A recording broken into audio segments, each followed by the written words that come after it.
माता की जय। भारत माता की जय। भारत माता की जय। भारत माता की जय। भारत माता की जय। भारत माता की जय। भारत माता की जय। धन्यवाद। हरिः ओम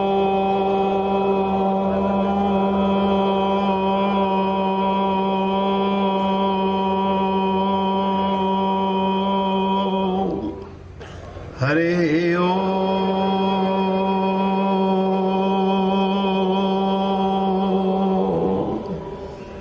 हरिः ओम।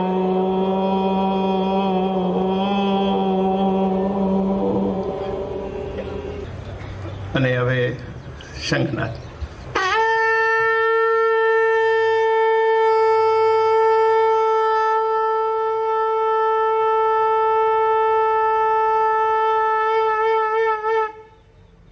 ग्राम नाम मणिदीप धारो कि जी हदे हरि द्वार तुलसी भीतर बाहिर हो कि जो चाह उजियार। निश्चित रूप से बड़े विश्वासपूर्वक कह सकता हूं कि मेरी जीभ पर राम नाम की मणि तो 50 वर्ष से। कभी विस्मरण हो जाए तो बहुत पीड़ा होती है। मैं सतत नामस्मरण करने का अभ्यास करता रहता हूं। सिद्धि हो गई ऐसा मैं मानता नहीं, सिद्ध बनना चाहता नहीं। बड़ा बनना और सिद्ध बनना बहुत खतरे की बात। हमारे यहाँ अयोध्या में आप जाओ तो वो नहीं पूछते हैं कि चावल पक गया है, वो कहते हैं चावल सिद्ध हो गया कि नहीं, दबा के देखते हैं। कहते हैं अभी एक कणी बाकी है तो फिर और चढ़ा दो। और बड़ा बनना तो बड़ा खतरनाक है। पिछली बार भी बताया था कि पहले उड़द की दाल रात को भिगो दो, फिर सवेरे उसको स्वच्छ करो, फिर उसको मिक्सी में पीसो, फिर उसमें मसाला डालो, फिर उसको आप गरम तेल में डालो। वो बेचारा बहुत चिल्लाता है, लेकिन आप तो कहते हैं कि बड़ा है बड़ा। तो जो बड़ा होता है वो बहुत खतरनाक बात है। इसलिए बड़ा होना भी ठीक नहीं और सिद्ध होना भी ठीक नहीं। सहज रूप से जो है आप वही रहें, उसमें बहुत आनंद है। तो भगवान ने कहा कि तू चिंता मत कर, तूने तो मांगा नहीं, निषेध भी किया, लेकिन कभी कोई चर्चा चलेगी तो तुम लोग तो तुम्हें याद करेंगे लोग कि राम नाम की मणि का इतना प्रभाव होता है कि उसमें आदमी शिरोमणि बन जाता है। राम नाम मणि दीप धारो। और वो मणि कहाँ रखी जाती है? मुख में रखी जाती है। बहुत अच्छी जगह रखी गई वो मणि, क्योंकि अगर बिल्कुल अंतर में चली जाती तो भी लाभ न होता, लेकिन वो जीभ के ऊपर रहती। और जीभ जो है वो देहली है। अगर आपको मकान के भीतर जाना हो तो देहली को पार करके आप जाएंगे ना। तो राम नाम की जो मणि है वो जीव रूपी देहली पर रखी है। ये देहली पर क्यों रखी गई होगी? तो तुलसीदास जी उत्तर देते हैं कि जब कोई आपसे मिलने आए और आपको नाम जप करते हुए देखे तो उसके मन में भी नाम जप करने की इच्छा। इसलिए तो बाहर उजाला हो गया। और जब देहरी के ऊपर रखी हुई वस्तु बाहर भी प्रकाश देती है और अंदर भी प्रकाश देती है, तो राम नाम मणि दीप धर कि जी हदे हरि द्वार तुलसी भीतर बाहिर हो जो चाह से उजियार। सब लोगों के लिए नहीं कहते, हमारे शास्त्र सबके लिए हैं भी नहीं। तो आत्मश्रेयस तावदेव पुरुषो कार्य प्रयत्नो महान प्रोदीप्ते भवने चकूप खननम प्रत्युद्यम कीदृशा। भर्तृहरि ने कहा, जैसा अभी आप सुन रहे थे प्रभुदास भाई जी से, कि जब तक जीवन का अंत नहीं आता है तब तक कुछ कर लेना चाहिए, नहीं तो बड़ी कठिनाई है। तुलसी सूरदास जी तो बड़ा स्पष्ट वर्णन करते हैं कि जा दिन मन पंछी उड़ जाइए, ता दिन तेरे तन तरुवर के सबय पात झर जाइए, जा तिरिया ते प्रीति घनेरी सोई देख डरई है, और घर के कहे भूत है काढ़ो जल्दी खुई खई है। सूरदास भगवंत भजन बिन को काम नहीं है, जा दिन मन पंछी उड़ जाए। क्या बढ़िया बात कही कि जब मन पंछी उड़ जाएगा तो जिन परिवार के लोगों से बहुत स्नेह आपने किया है, मैंने तो कहीं सुना, सच है कहीं मालूम नहीं, एक बहुत बड़े सेठ जी चले गए, लड़के को पता चला, जल्दी से ऑफिस में आया।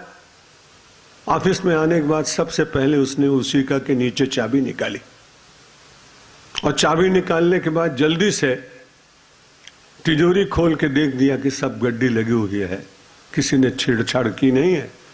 चाबी उसने पहले संभाली और बाद में विचार आया कि अब स्मशान यात्रा में जाएंगे। संसार में कभी कभी कुछ लोग ऐसे होते हैं अर्थपरायण कि जाने वाले व्यक्ति के संबंध में विचार नहीं करते, जाने वाला व्यक्ति कितना छोड़ गया है उसको देखने का विचार करते हैं। उस समय विचार ये करना चाहिए कि जाने वाला जब छोड़ के गया तो क्या ये मेरे साथ जाने वाला है, ये भी तो छूटेगा। यदि इस प्रकार की वैराग्य की वृत्ति जागे तब तो मनुष्य का बहुत जल्दी कल्याण हो जाए, लेकिन बड़ी कठिनाई है। इसीलिए तो हम गीता पढ़ते हैं, रामायण पढ़ते हैं, स्वाध्याय करते हैं, दान करते हैं, श्रेष्ठ मंदिरों का संचालन करते हैं, जिससे हम सब लोग पवित्र हो जाएं। कल भगवान श्री कृष्ण ने अर्जुन को कहा था, अनघ तुम्हारे भीतर पाप नहीं। कल मैंने परसों आपको कहा था कि 3 लोग बड़े भाग्यशाली, धृतराष्ट्र, अर्जुन और संजय। ये तीनों नहीं होते तो श्रीमद् भगवत गीता नहीं आ पाती। लेकिन एक बड़ी विचित्र बात है, कल मैं सोच रहा था तो धृतराष्ट्र का चयन क्यों किया, तो उत्तर ये मिला कि एक तरफ तो अनघ अर्जुन और दूसरी तरफ महापापी धृतराष्ट्र। सर्वम ज्ञान प्लवेनैव ब्रजनम संतरिष्यति। भगवान श्री कृष्ण कहते हैं श्रीमद् भगवत गीता ये ज्ञान का ग्रंथ तो है ही, लेकिन ये तो नौका है। सर्वम ज्ञान प्लवेनैव, प्लव कहते हैं संस्कृत में नाव को, और नाव के ऊपर भगवान ने नाव को बिठा दिया। बड़ी अद्भुत बात, क्योंकि जो मनुष्य का शरीर मिला है ये भी नाव की तरह, नदेह माध्यम सुलभम सुलुलभम सुदुर्लभम प्लवम सुकल्पम गुरु कर्ण धारम। ये मनुष्य का शरीर भी एक बहुत सुंदर नौका है। और जितनी काष्ठ की नौकाएं बनती हैं,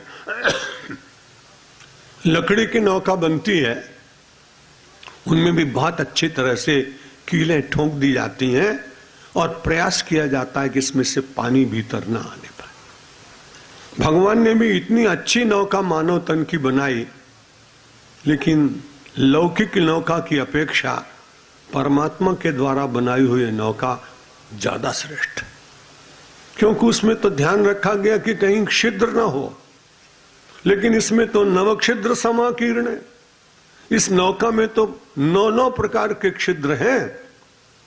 और बड़े आश्चर्य की बात है, किसी के प्राण चले गए, महात्मा के पास गया, उसने कहा महाराज उसके प्राण चले गए, बड़ी वेदना हो रही। उन्होंने कहा होना चाहिए, लौकिक जगत में हो, लेकिन प्राण चले गए, इसमें आश्चर्य की क्या बात।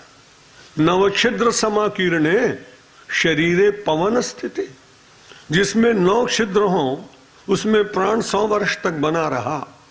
एक छिद्र हो जाने से गाड़ी रुक जाती है, स्टेपनी बदलनी पड़ती है। एक छिद्र हो जाने से फुटबॉल का खेल बंद हो जाता है। एक छिद्र वस्त्र में हो जाए और पार्टी में जा रहे हो तो हाथ से उस कपड़े को पकड़ के देख रखते हैं कि कहीं फटा हुआ कपड़ा दिखाई न पड़ जाए, कोई छिद्र दिखाई न पड़ जाए। लेकिन ये शरीर परमात्मा ने बनाया, इसमें 9 छिद्र होने पर भी 100 वर्ष तक पवन बना रहा। आश्चर्य की बात तो ये है, पवन चला गया, इसमें आश्चर्य की कौन सी बात है। तो सचमुच वास्तव में जगत तो ऐसा ही है जैसा आप सुन रहे थे। सूरदास जी ने तो बड़ी विचित्र बात कही कि जिन लोगों से बहुत ज्यादा प्रेम है, अगर 1-2 दिन वो शव पड़ा रहे घर में तो आपस में लोग चर्चा करने लगते हैं, घर के कहें बेग ही काढ़ो, अब इनको जल्दी हटाना चाहिए। एक ने पूछा ऐसी जल्दी क्या, 60-70 वर्ष तक जो आदमी इस घर में रहा है, अगर 2 दिन रहा इतने में तुम घबरा रहे हो। उसने कान में कहा कि बहुत ज्यादा देर हो जाए तो ऐसा किसी ने कहा कि वो आदमी भूत हो जाता है।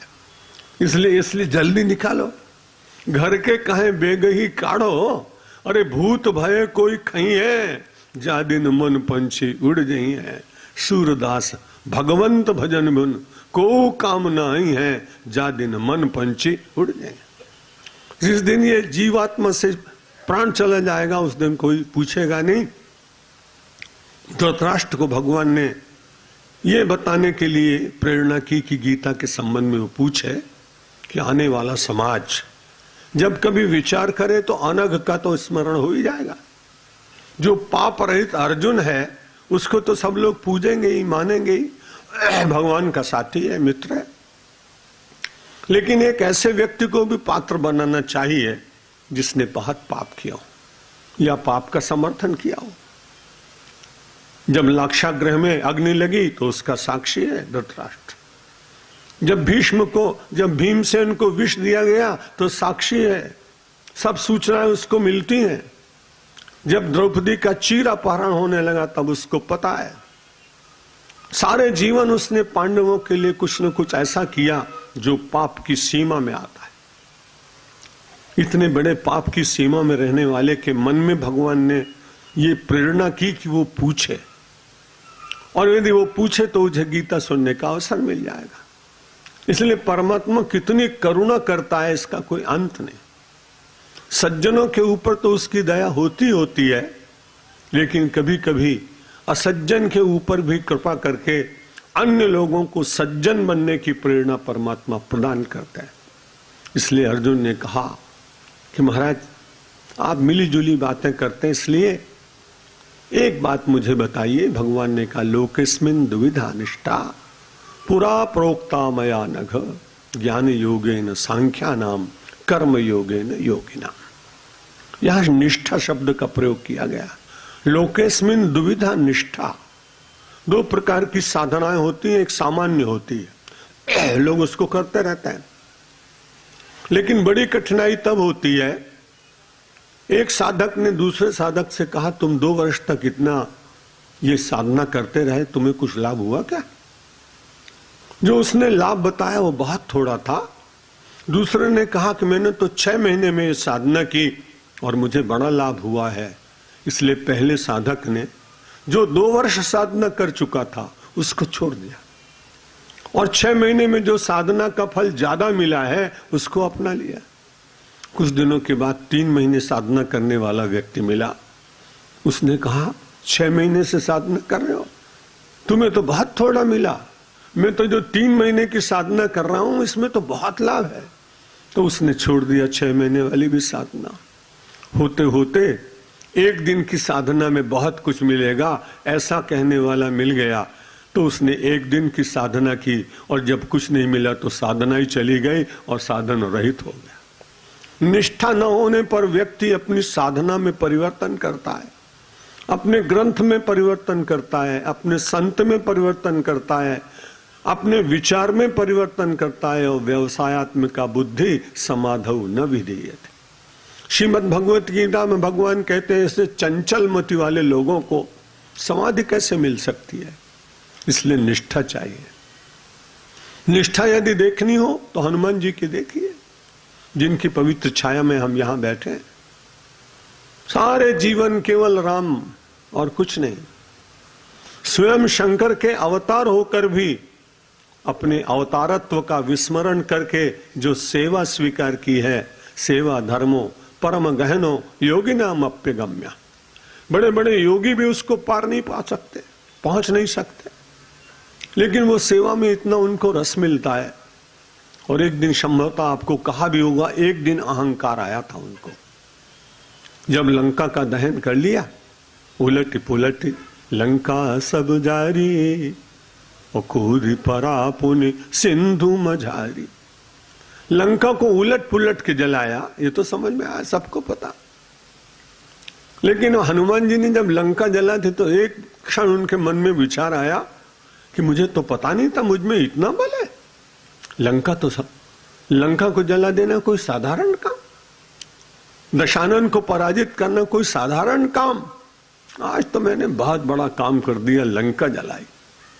जैसे ये अहंकार जागा तो तुरंत उन्होंने सोचा अब तो बड़ी कठिनाई, अहंकार तो एक अग्नि है, ये तो जब जलती है तो उसके बाद सर्वनाश कर देती। इसलिए जल्दी से जल्दी भगवान के पास पहुंचे तभी काम चलेगा। और राम जी बहुत दूर थे, पूरा समुद्र पार करना पड़ता तब मिलते। इसलिए उन्होंने कहा कि राम और विष्णु में कोई अंतर तो है ही नहीं, है तो एक ही रूप। इसलिए जल्दी से समुद्र में गोता लगाया। लक्ष्मी जी चरण दाब रही थी, विष्णु जी हंसे, बोले अरे हनुमान आज तुम्हारे पास, तुम हमारे पास कैसे आए?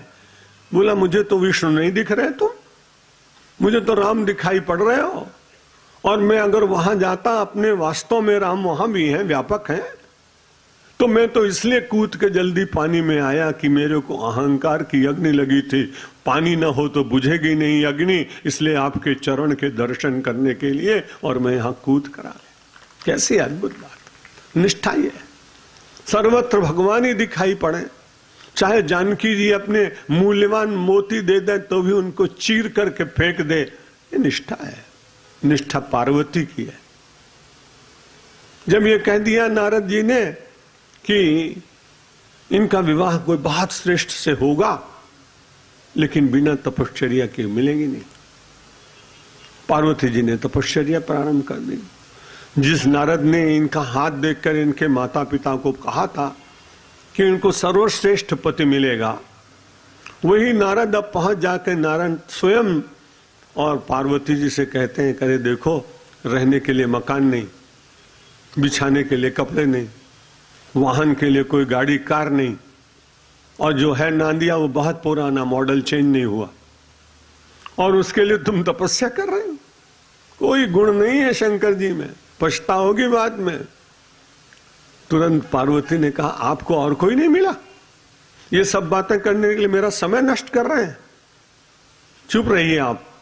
चलो मैं आपके साथ सहमत हूं कि महादेव अवगुण भवन और विष्णु सकल गुण धाम, जाकर मन रम जाहि सन कि ताहि ताहि सन काम। नारद जी को, ऋषियों को, सप्तर्षियों को पार्वती जी ने कहा देखो तुम्हारे साथ मैं सहमत हूं, शंकर में सब दुर्गुणी दुर्गुण है, महादेव अवगुण भवन तुम्हारे कथनानुसार, मेरे कथनानुसार नहीं, और विष्णु सकल गुण धाम, और आपके कथनानुसार विष्णु में सब गुण हैं। लेकिन महाराज पार्वती बन के देखो एक बार, नारद बनकर नहीं, सप्तर्षि बनकर नहीं, एक बार पार्वती बनकर देखो तो तुम्हें पता लगेगा कि शंकर में सारे सद्गुण दिखाई पड़ेंगे। जाकर मन रम जाहि सन ताहि ताहि सन काम। जिसका मन जिसमें रम गया उसको उसी से मतलब है। लोकेस्मिन् दुविधा निष्ठा, इसलिए भगवान ने यहां निष्ठा शब्द का प्रयोग किया है। और एक बड़ी विचित्र बात है, जहां जहां मंदिर होते हैं वहां अलग अलग देवताओं की प्रतिष्ठा होती है।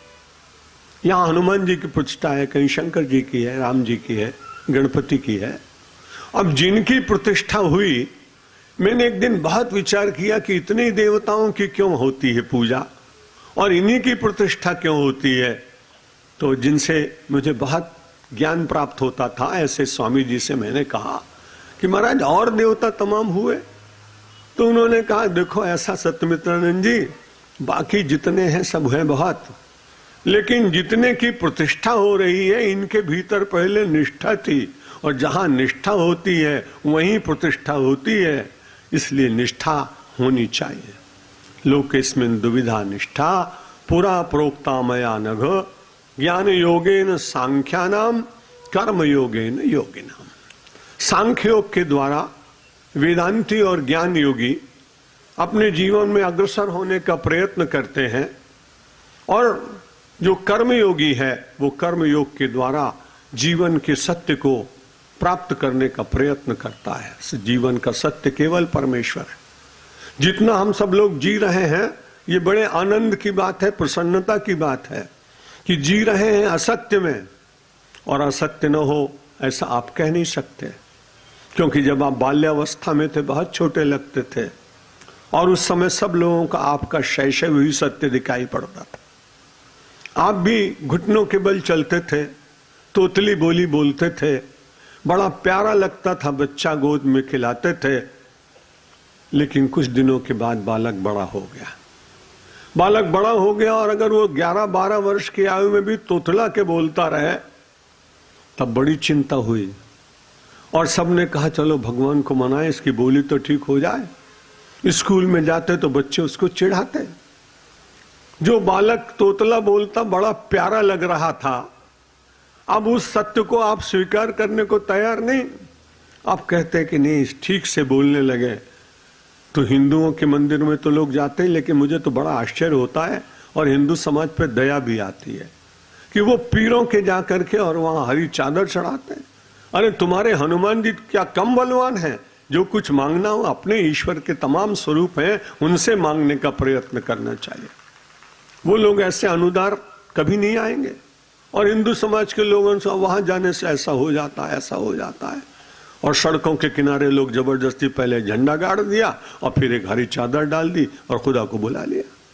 मैं उनकी निंदा नहीं करता हूं, लेकिन क्या हमारी कमजोरी है। निष्ठा यदि हो तो आपकी क्या जरूरत है? उमिया माता का कैसा भव्य मंदिर है, हजारों लोग अपनी आकांक्षाओं को, मनोरथों को पूर्ण करके आते हैं।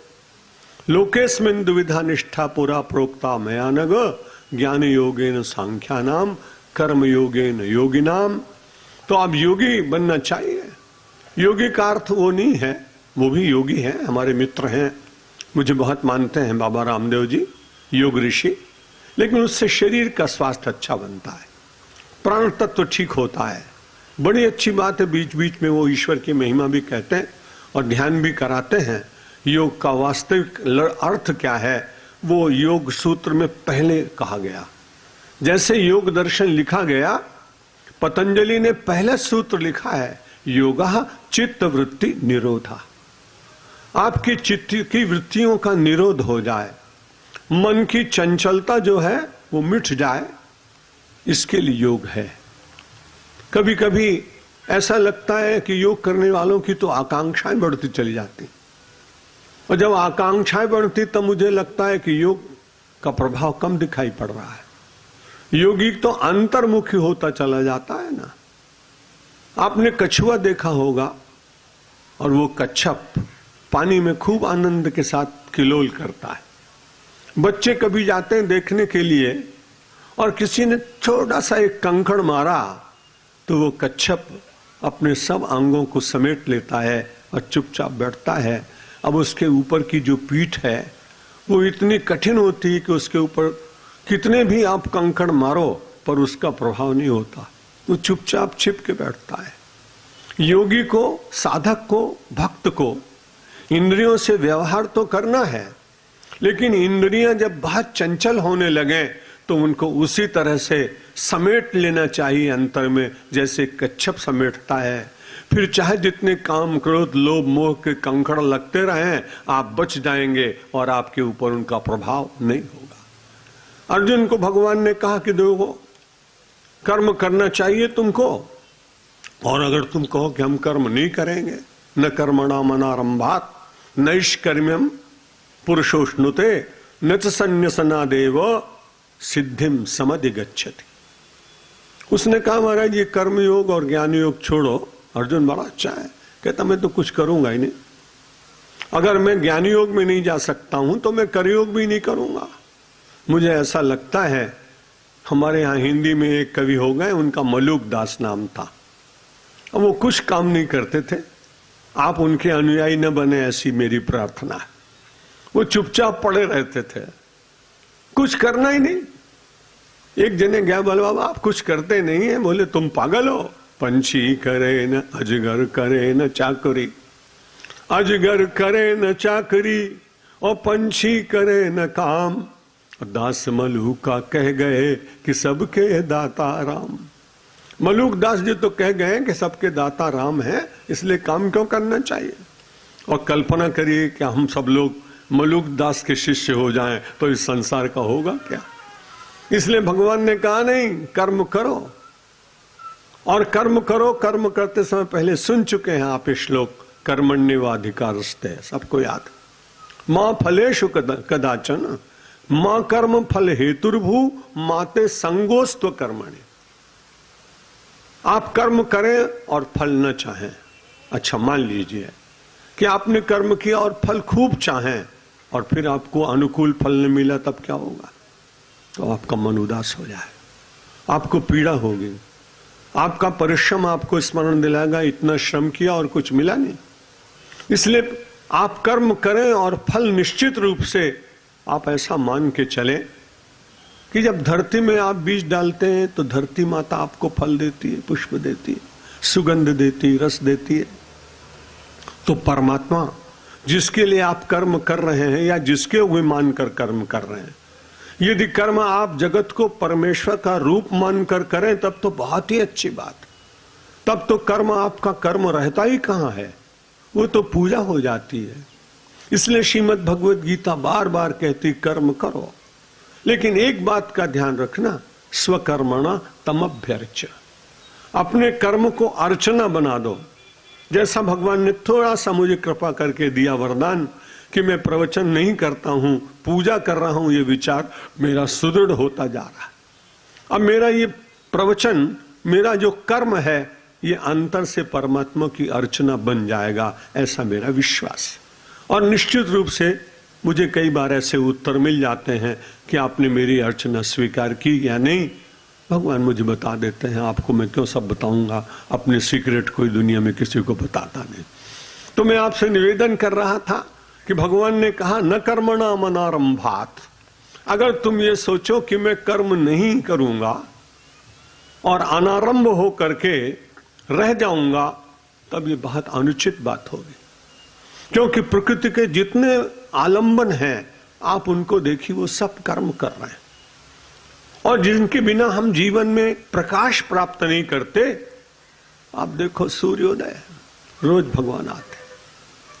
दो से तो मैंने बहुत प्रार्थना की, हमारे जैसे आदमी की कौन सुनेगा, इतना छोटा आदमी। मैंने सूर्य भगवान से कहा, इतने हजारों वर्ष हो गए, समय पे निकलते हो, थोड़ा विश्राम करके अपने हिसाब से आओ, जल्दी क्या है। फिर मैंने कहा आप भी वेकेशन पे कभी चले जाओ, कहीं हॉलीडे में घूमने के लिए। तो सूर्य भगवान नहीं गए। और दूसरा, मैंने अपनी मां गंगा जी से कई बार कहा, इतने वर्ष हो गए बहते बहते, थोड़ा विश्राम ले लो। मां ने कभी विश्राम नहीं किया। न कर्मणा मनारंभात, कर्म का आरंभ न करे और फिर आदमी सोचे कि मुझे कुछ मिल जाएगा, ये उसका भ्रम है। इसलिए व्यक्ति को उसको, और वो समझ ले कि मैं नैष्कर्म्य में पहुंच गया हूं। न कर्म करने वाला व्यक्ति कई बार ऐसा सोच ले कि मैं तो बिल्कुल नैष्कर्म्य की स्थिति में पहुंच गया हूं। नैष्कर्म्य की स्थिति नहीं है, वो आलस्य की स्थिति है, वो अपने कर्तव्य से दूर भाग जाने की स्थिति है, वो पलायन की स्थिति है। और हमारी संस्कृति पलायनवाद को स्वीकार नहीं करती। वहां बार बार ये कहा गया कि कुर्वन्ने वेह कर्माणि जिजी विशेष चतगुं समा, ईशावास्य उपनिषद का मंत्र है।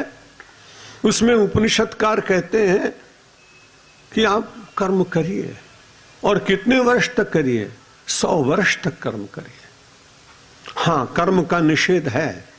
कर्म करते करते कर्म के प्रति वास्तविक वैराग्य अंतर से उत्पन्न हो जाए तो वो संन्यास आश्रम की बात है। ब्रह्मचारी, गृहस्थ और वानप्रस्थी को तो निरंतर कर्म में रहना चाहिए। सन्यासी के लिए कर्म का निषेध कुछ आचार्यों ने माना है। भगवान आदि शंकराचार्य जी ने भी अपने भाष्य में सन्यासी को कर्म के प्रवृत्त होने के लिए निषेध किया है। लेकिन जब मैंने उनका ये भाष्य पढ़ा तब उनके चित्र को मैंने नमस्कार किया। मैंने कहा आपने सन्यासी को कर्म का निषेध लिखा, ये बड़ी अच्छी बात, लेकिन मेरे आचार्य 8 वर्ष की आयु से लेकर 32 वर्ष की आयु तक आप तो स्वयं ही कर्म करते रहे। इतने मठों की स्थापना की, इतने 6 अखाड़े बनाए, इतने संतों को उपदेश दिया, एकांत में बैठकर साहित्य की सर्जना की, शास्त्रार्थ करने वालों को शास्त्रार्थ में हराया और शस्त्रार्थ वालों के लिए नागा बाबा तैयार किए और उनका बदला चुकाने के लिए उनको खड़ा कर दिया। जिन लोगों ने अपनी संस्कृति को मानना बंद कर दिया था उनको इस देश की सीमा से बाहर फेंक दिया। हमारे यहां भगवान को कोई न माने तो नास्तिक हम नहीं कहते। कई ऐसे दर्शन हैं जो ईश्वर को नहीं मानते।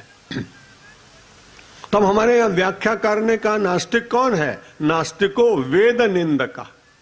जो वेद की निंदा करता है उसको हम नास्तिक मानते हैं। और ये बड़ी कठिनाई थी शंकराचार्य भगवान के सामने कि जितने बौद्ध महात्मा थे वो वेद की निंदा करते थे। तो उन्होंने कहा कि अब तो बड़ी कठिनाई में सन्यासी हूं, मेरे मन में रोष जगना नहीं चाहिए, लेकिन मन को सुस्थिर करने के बाद कर्तव्य बुद्धि से और कहीं पर कोई छोटी मोटी हिंसा करनी पड़े, अहिंसा के रक्षण के लिए जो हिंसा की जाती है वो अहिंसा के अंतर्गत आती। अब एक सैनिक खड़ा है, साइचिन में खड़ा है, लद्दाख में खड़ा है, और वहां खड़े होकर वो अहिंसा की बात सोचने लगे तो देश की सीमाएं चली जाएंगी ना। वहां उस समय तो उसको जितने लोगों को मारेगा उतना ही अधिक पुण्य मिलेगा, और पुण्य तो बाद में मिलेगा, लेकिन उसके बाद 26 जनवरी को उसको अशोक चक्र मिलेगा, महावीर चक्र मिलेगा, उसको पुरस्कार मिलेगा। हिंसा की, अब कोई आदमी कहे उसने इतने आदमियों की हिंसा की, उसको पुरस्कार मिला। अहिंसा का रक्षण करने के लिए जो हिंसा की गई वो अहिंसा के अंतर्गत ही आती है। इसलिए जो लोग ऐसा माने, गीता सुनते सुनते या उस साधु को, सन्यासी को वैराग्य इतना चढ़ जाए, अच्छी बात है, लेकिन भगवान आदि शंकराचार्य ने कितना उपकार किया है, इतना कोई कर नहीं सकता। सनातन धर्म शायद समाप्त ही हो जाता। उस समय के बौद्ध विद्वान इतने श्रेष्ठ थे कि समाज उनके साथ जल्दी जुड़ जाता था। जगह जगह स्तूप बन गए थे। अब जब किसी धर्म को राज्याश्रय मिल जाता है तब उसका विचार बहुत जल्दी फैलता है। और उस समय बुद्ध को बहुत अच्छे अच्छे राजा लोग मिल गए, सम्राट मिल गए। इस सारी भूमिका के बीच में कितना कठिन रहा होगा पैदल चलकर चलना, अपने विचारों से लोगों को प्रभावित करना, अपने विरोधियों को। स्वयं सन्यासी इसलिए नहीं कर सकते, इसलिए अपनी एक सैन्य दल दूसरा तैयार किया गया और वो उनका निषेध करता था।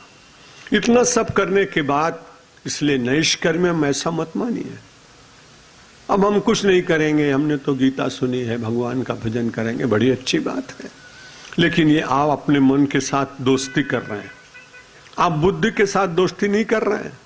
ज्यादातर लोग मन के साथ ही मैत्री कर लेते हैं।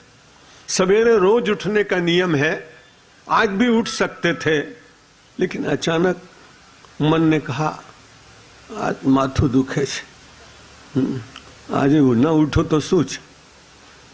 अब ये किसने कहा? बुद्धि ने नहीं कहा, मन ने कहा। आप नहीं उठे।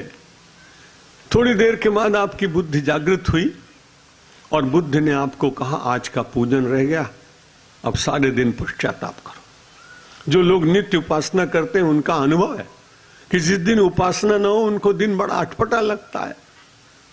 2 क्षण मन की बात मानी और 8 घंटे तक पछताते रहे, इससे अच्छा है कि मन की बात मत मानिए। बुद्धौ शरण मन्यच्च कृपणा फल हेतवा। भगवान श्री कृष्ण कहते हैं बुद्धौ शरण मन्यच्च, और इसलिए तू बुद्धि की शरण में जा। बुद्धि का मतलब ज्ञान की शरण में जा। जहां जहां बुद्ध शब्द का प्रयोग गीता में आया है उसका अर्थ ज्ञान में लिया जाता है। अपने कर्म को करते हुए ज्ञान के साथ जोड़ने का प्रयत्न करना चाहिए, लेकिन स्वभाव है वो तो कई बार स्वभाव को आप परिवर्तित नहीं कर पाएंगे, चिंता की बात नहीं, लेकिन जितना आप कर सकते हैं उतना करिए। एक बार एक छोटा सा सियार का बच्चा श्रृगाल कहीं भटक गया। जब भटक गया तो वहां बहुत सारी शेरनी रहती, सिंगनी, तो सिंगनी ने उस बच्चे को पाल लिया। कहा चलो किसी का हो, अपने बच्चों के साथ रहेगा बहुत दिन तक तो धीरे धीरे धीरे ठीक हो जाए। वो भी सिंह के शावकों के बीच में रहते रहते और अपने को सिंह मानने लगा। सिंगनी को बहुत अच्छा लगा। सिंगन ने सोचा देखो एक श्रृगाल को भी और हमारे साथ रहते रहते और हमने इसको सिंह बना दिया। लेकिन एक दिन बड़ी विचित्र घटना घटी। वो 4-5 छोटे छोटे सिंह के बच्चे खेल रहे थे और इतने में एक हाथी दिखाई पड़ा। जब हाथी दिखाई पड़ा तो हाथी तो बड़ा विशाल था। उसको देखने के बाद सिंह के जो बच्चे थे वो उस पर झपट्टा मारने लगे और ये श्रृगाल भागा एकदम और भाग के वहां शेरनी के पास में जिसने इसको पाला था पहुंच गया। उसने कहा क्या हुआ? अरे मारे जाएंगे मेरे सब साथी, मेरे भाई, वो तो हाथी बहुत बड़ा है और पंजे मार रहे हैं उसको। तो शेरनी ने कहा तू ठीक कहता रे, मैंने तुझे पाला है, ठीक है, दिखने में तू बड़ा अच्छा लग रहा है क्योंकि उनके साथ रहा है। शूरोसी कृतविद्योसी दर्शनोयसी पुत्र को, तू बहुत शूर है, तू बड़ा दर्शनीय है, तू बड़ा अच्छा है, लेकिन एक बात कहूं, सिंहण ने कहा यस्मिन कुले तुमुत्पुन्नः, जिस कुल में तुम पैदा हुए हो ना, गजह तत्र न हन्यते, वहां किसी ने आज तक हाथी को मारा नहीं, इसलिए इतना पालने पर भी तू भागा। तो स्वभाव में जो अंतिम भाग है उतना तो शेष रहेगा। मैंने शायद अपने प्रवचन में कभी सुनाया हो, मेरा जोधपुर में चल रहा था चातुर्मास, कई 10,000 लोग वहां सुनने के लिए आते थे, सब रास्ते बंद कर दिए जाते थे, ट्रैफिक कंट्रोल करने के लिए पुलिस खड़ी जाती थी। उस समय में शंकराचार्य पद पर था, आयु भी छोटी थी, लेकिन बड़ी विचित्र घटना घटी कि एक आदमी प्रवचन सुनते सुनते इतना शांत, जैसे आप हैं, कोई कुछ आवाज करे तो सुनाई पड़ जाएगी, तो एकदम से आवाज आई कि किसी आदमी ने कपड़ा फाड़ा। मैं तो अपने प्रवचन में लगा रहा, जिस व्यक्ति का कपड़ा फटा था वो भी बड़ा भला आदमी लगा और उसने भी पूरा प्रवचन सुन लिया। फिर बाद में उस आदमी को पकड़कर मेरे पास लाया, कहा महाराज मैं इसको पहचानता नहीं, लेकिन इसने तो मेरा नया कुर्ता फाड़ दिया, झब्बा। मैंने कहा भाई ये तुमने क्या किया? तो अच्छी बात नहीं।